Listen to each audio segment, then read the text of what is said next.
Perched on a windswept ridge in the Eden Valley, Brough Castle has guarded this ancient route to the Pennines since the Normans first carved their mark into the land.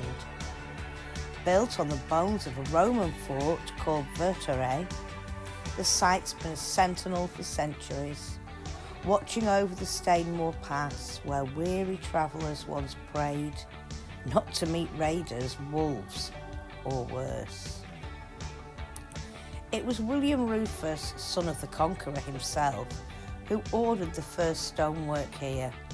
Norman muscle raised over Roman memory, a motte and bailey of sorts, but one that would grow teeth, and it would need them.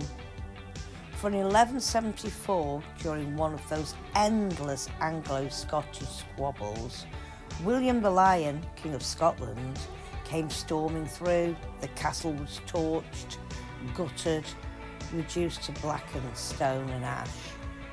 The phoenix rose. Fast forward to the 13th and 14th centuries.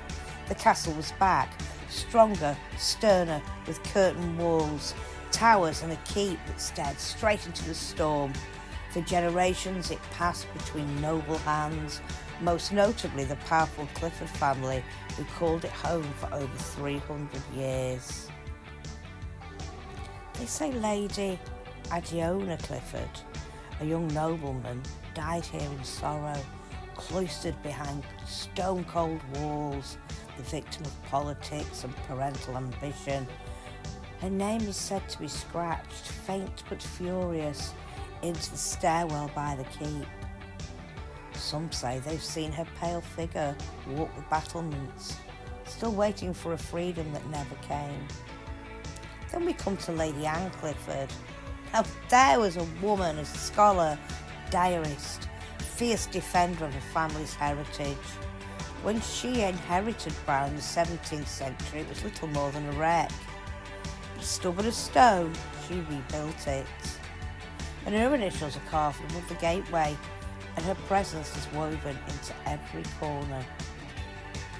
She restored the Great Hall, brought life and purpose back into the old bones of the place, made it a place of memory and mourning, and spent many reflective days in her widowhood, surrounded by her books, her ancestors and her past. The glory was not to last. By the 18th century, the castle was abandoned. The roof gave way, sheep grazed where knights once dined, ivy crept up the walls, nature reclaiming its own. But the spirit of the place remained. Today the castle stands as a ruin, stark and romantic, silhouetted against the northern sky. It reminds us that power fades, but stories linger. It's not just a monument to sword and stone. It's a piece of echoes, endurance, lives lived boldly and sometimes bitterly. Next time you find yourself in Cumbria, walk the castle yard, feel the wind rise off the Pennines, and remember the women and men who once stood where you stand, gazing out as ever into the shifting mists of history.